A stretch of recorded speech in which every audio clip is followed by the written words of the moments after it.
نحمده ونصلی علی رسولہ الکریم، اما بعد۔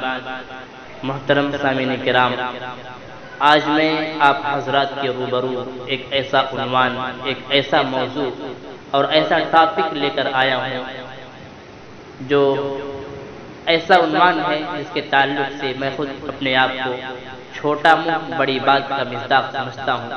بس آپ حضرات دعا فرما دیں کہ اللہ پاک مجھے صحیح باتیں کہنے اور ہم سب کو اس پر عمل کرنے کی توفیق نصیب فرمائے۔ آج کا اتنا پیچیدہ عنوان ہے کہ رسی کے ڈور کا سرا پکڑنا بھی مشکل نظر آتا ہے۔ کئی پہلو اس میں شامل ہیں اور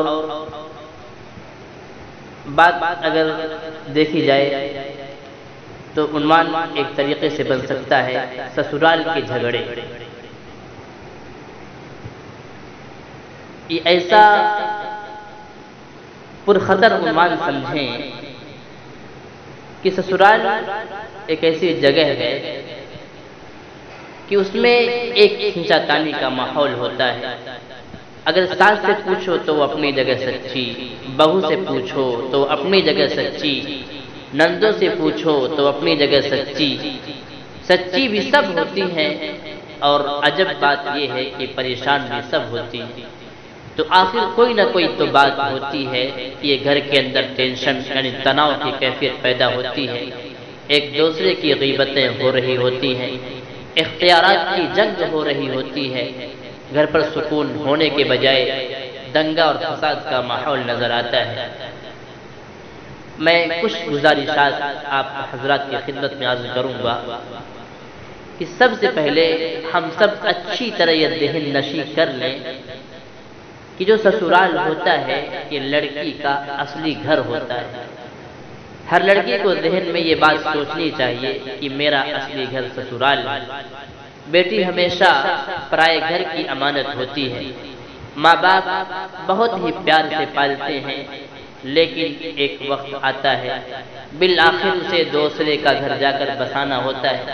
اس لیے بچے کے ذہن میں شروع سے یہ بات ڈالنی ہوتی ہے کہ اپنا گھونسلہ اپنا کچا ہو یا پکا، جب بچی شروع سے ہی گھر بسانے کی نیت لے، جب بچی کے ذہن میں یہ بات شروع سے ڈالی جائے گی کہ بچی کا اصلی گھر سسرال ہے، تو وہ گھر میں موجود جو پہلی خواتین ہیں جہاں وہ آ رہی ہے ان کے ساتھ اچھا تعلق بنا کر رکھے گی اور انتہائی محبت و پیار کے ساتھ رہے گی۔ گھر میں پہلے سے جو موجود خواتین ہیں ان کو چاہیے کہ وہ اس نئی نویلی آنے والی دلہن کو، بچی کو اپنے گھر کا ایک فرد سمجھیں۔ اتنی قربانی کر کے آئی، ماں باپ کو چھوڑا، بہن بھائی کو چھوڑا، میکے میں جہاں رہتی تھی وہاں اپنی سہیلیوں کو قربان کیا، چھوڑا، سب کچھ چھوڑ چھاڑ کر اگر اس نے قربانی دی اور اپنے خاوند کی خاطر یہاں آ گئی تو اس قربانی کی بھی تو آخر کوئی ویلو اور قدر ہونی چاہیے۔ اگر سب لوگ اپنی ذمہ داریوں کا احساس کریں تو ان جھگڑوں کو آسانی کے ساتھ ختم کیا جا سکتا ہے۔ عام طور پر جب کسی بچے کی شادی ہوتی ہے تو اپنے ماں باپ کے گھر رہتا ہے اور بچی کو ایک آباد گھر کے اندر آنا پڑتا ہے، یہ اس کی ضرورت بھی ہے، لیکن یہاں آ کر اس کو ایڈجسٹمنٹ کا مسئلہ ہوتا ہے۔ آباد کرنے کا، گھر کو آباد کرنے کا ایک بہت بڑا مسئلہ ہوتا ہے۔ اب ہم اور آپ ذرا غور کریں کہ آخر سسرال کے اندر جھگڑے کیوں ہوتے ہیں۔ اس سلسلے میں حضرت مولانا پیر ذوالفقار احمد صاحب نقشبندی دامت برکاتہ العالیہ نے کچھ وجوہات بیان کیے ہیں کہ انہی وجوہات سے گھروں میں آج ہمارے بگاڑ کا ماحول ہے، فتنہ فساد کا ماحول ہے، ایک جنگ سی چھڑی ہوئی ہے۔ وہ فرماتے ہیں کہ ساس کی طرف سے جھگڑوں کے اسباب اس طرح ہے۔ نمبر 1، بدگمانی۔ ساس کی طرف سے جھگڑوں کے اسباب میں سے سب سے پہلا سبب بدگمانی ہوتا ہے کہ ساس کے دل میں ایک انجانا خوف ہوتا ہے کہ یہ آنے والی لڑکی کہیں میرے بیٹے کے دل پر قبضہ نہ کر لے، اور اس کو لے کر کہیں دور نہ چلی جائے۔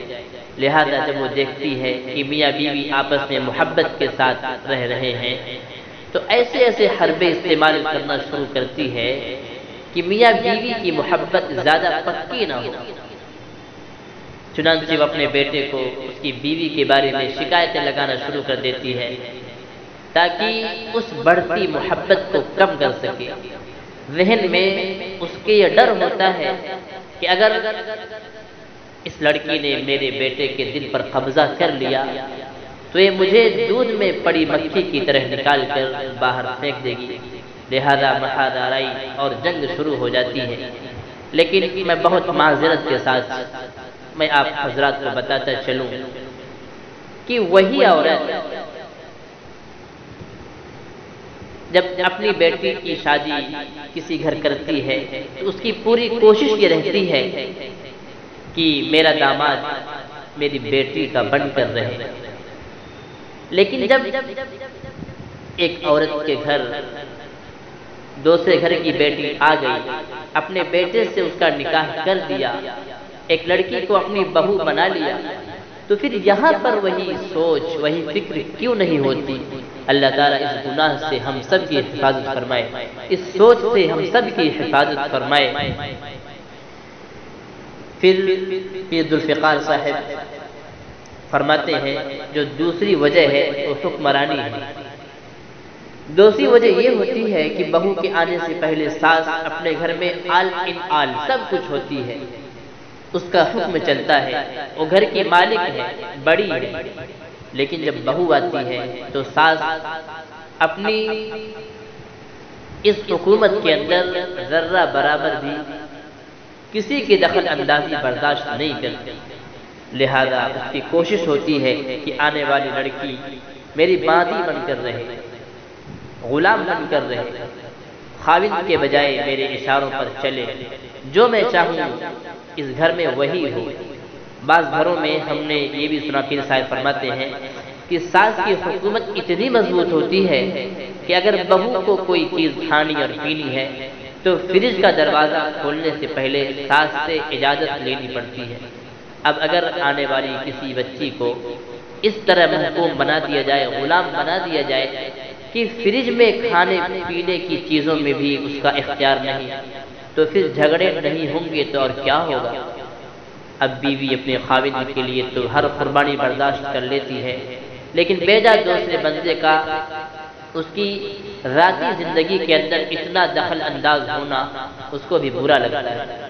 چنانچہ یہ آپس میں جھگڑے کی دوسری وجہ بن جاتی ہے۔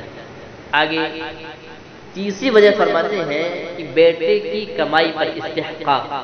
تیسری وجہ یہ ہوتی ہے کہ ماں یہ سمجھتی ہے کہ میرا بیٹا جو کمائی کر رہا ہے، جو کما رہا ہے، وہ ساری کی ساری میری ہے، اور بہو یہ سمجھتی ہے کہ میرے میاں کی کمائی ہے، اس میں میرا بھی حق ہے۔